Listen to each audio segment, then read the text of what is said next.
What's up, everyone? Welcome back to the Cinematic Wonder. Today, we've got some electrifying news that's sending shockwaves through the Marvel community. Tom Holland's Spider-Man is poised for a monumental return to the MCU. That's right, this isn't just a rumor.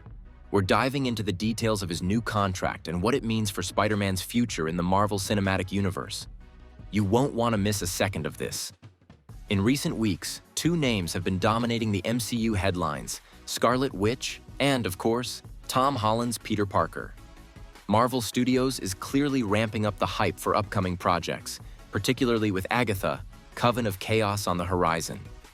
But the real buzz centers around Spider-Man and his ongoing journey in the MCU. Last week, we reported on a major update from trusted insider Daniel RPK, who revealed that Sony and Marvel are actively working on a new deal for Tom Holland. This deal would allow him to appear in not just Spider-Man films but also in other Marvel properties, expanding his presence beyond the usual boundaries.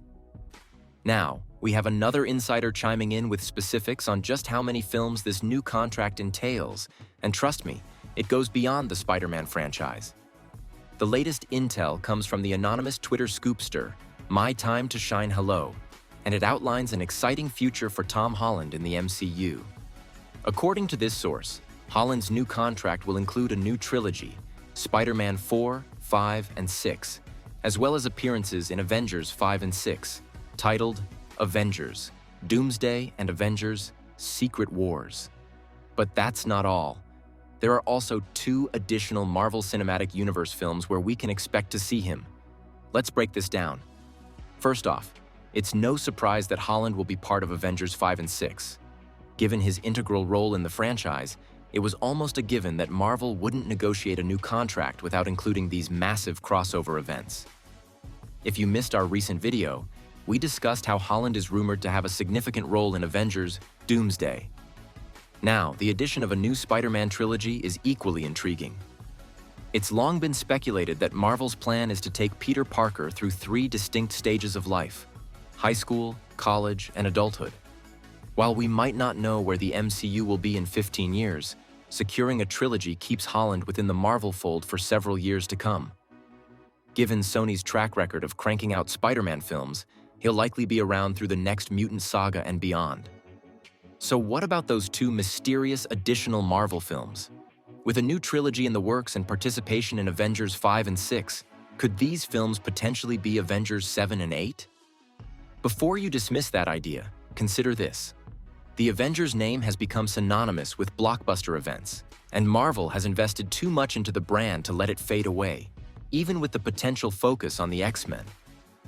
While there's a chance the upcoming storylines might emphasize the mutants, the Avengers title will likely remain central to any major crossover events. There are countless possibilities for future Avengers films, and Marvel won't abandon the brand anytime soon. Alternatively, those two films could also be tied to other significant projects in the pipeline. Could we see Holland team up with the Fantastic Four, or even cross paths with the X-Men? The prospect of Spider-Man joining forces with these iconic teams is tantalizing, and it's certainly within the realm of possibility given Marvel's expansive universe. Moreover, we can't overlook the fan-favorite idea of a team-up between Daredevil and Spider-Man. With the growing excitement around both characters, it wouldn't be surprising to see them share the screen in a major way. Now let's take a step back and analyze the implications of this contract renegotiation. Every time Sony and Marvel extend their agreement for Peter Parker, it puts Sony in a precarious position. They're left navigating their Spider-Man IP while knowing that the character's most iconic adventures are tied to Marvel. If they can't use Spider-Man in their standalone projects, they risk diluting their own Spider-Verse ambitions. As Sony wraps up the Venom trilogy and introduces characters like Null, it's becoming increasingly clear that they need some form of a Spider-Man figure, be it Miles Morales or another iteration, to anchor their projects.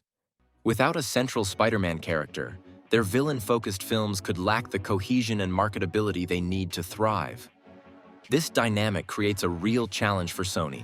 Owning the rights to such a coveted character while simultaneously being unable to utilize him fully in their films must be frustrating. However, the partnership with Marvel has undoubtedly legitimized Sony's standing in the superhero film landscape, especially beyond their animated successes. The reality is, Sony's ventures, like Madame Web and Morbius, have faced challenges when divorced from the Spider-Man narrative that audiences are familiar with.